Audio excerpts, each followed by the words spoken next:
inaalam ko kung sino ang may kinalaman sa pagkamatay ni Pablo.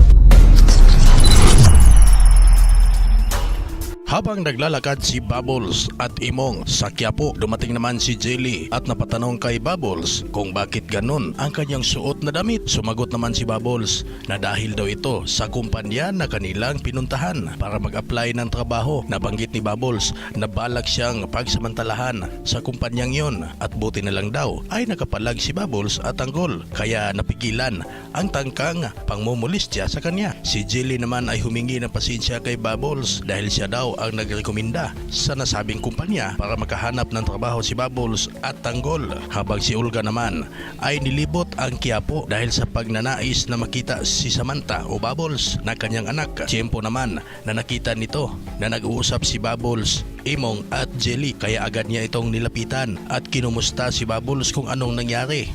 Nagtanong naman si Bubbles kung anong ginagawa ni Olga sa lugar at sumagot naman si Olga na nag-aalala daw siya sa kanilang pamilya dahil nabalitaan niya daw ang nangyari na niratrat ng bala ang kanilang pamamahay. Kaya naman si Olga ay paulit-ulit na tinatanong si Bubbles kung kilala ba daw niya ang mga taong gustong pumatay sa kanila. Hindi na idinitalye ni Bubbles at kanya na lang iginiit na ligtas naman daw sila dahil kay Tanggol. Hanggang sa nagpaalam si Olga kina Bubbles kung okay lang ba daw kung sasama siya sa tinutuluyan nila ni Bubbles kina Jelly at pumayag naman si Imong at Bubbles at tuluyan na ngang sumama si Olga sa bahay nila ni Jelly. Habang sa Quiapo naman sa isang iskinita ay gumagawa ng transaksyon ang grupo ni na Edwin at nagbibenta ng illegal na gamot sa mga tambay sa lugar. Wala silang kaalam-alam na unti-unti na silang minamanmanan ni Roda hanggang sa masundan ni Roda sila Edwin at aktwal na nakita ng kaniyang mga mata ang kanilang ginagawang palitan ng item. Dahil dito, agad na nagsumbong si Roda sa nakastandby na mga autoridad hanggang sa tuluyang nasakuti na nga si Edwin na anak naman ni Mang Marsing. Samantala nag-uusap naman ang grupo ni Don Lucio at kinumusta ni Don Lucio kung malakas ba daw ang benta ng kanilang produkto. Sumagot naman ang kanyang tauhan at sabi pa malakas naman daw ang benta nila, ngunit subalit at tapwat may nakikita daw silang problema dito dahil sa lakas ng kanilang produkto ay paano na lang daw kung ito'y madaling maubos ang kanilang produkto na inaangkat sa pamilyang Montenegro at nababahala sila dahil baka daw maubusan sila ng supply. Iginiit ni Lucio na malaking problema kung magkataon dahil saan daw sila hahanap ng magsusupply ng droga sa kanila. Iginiit naman ni Sonia na bakit di na lang daw sila maghanap ng ibang supplier. Sabi naman ni Angkong na di pwede ang balak ni Sonia dahil maganda daw ang kalidad ng produkto ng mga Montenegro. Ipinag-utos naman ni Angkong kay Lucio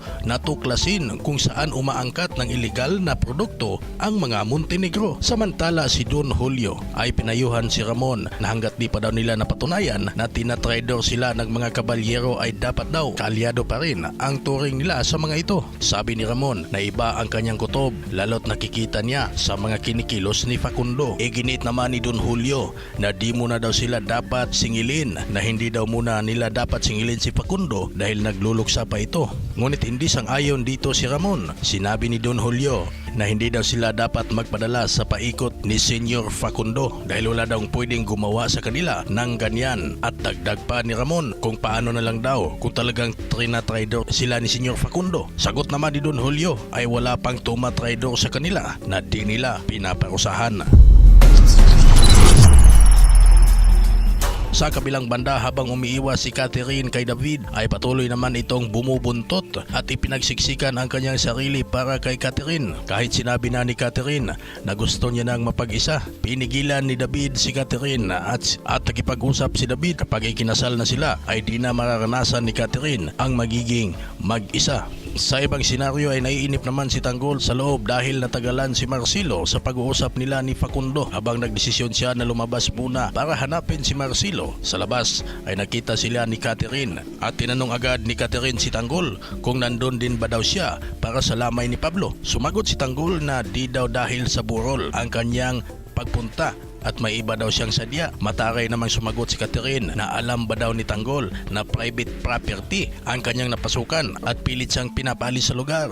Sa ginawa ni Catherine ay di nagustuhan ni Tanggol ang pag-aasal nito sa kanya, kaya gusto na sanang lumayo ni Tanggol. Nang kalaunan ay hinabol siya ni Catherine at humingi ng pasensya kay Tanggol at pinasalamatan niya ito dahil sa ginawang pagligtas si Tanggol kay Catherine sa Quiapo at humingi ng dispensa kay Tanggol.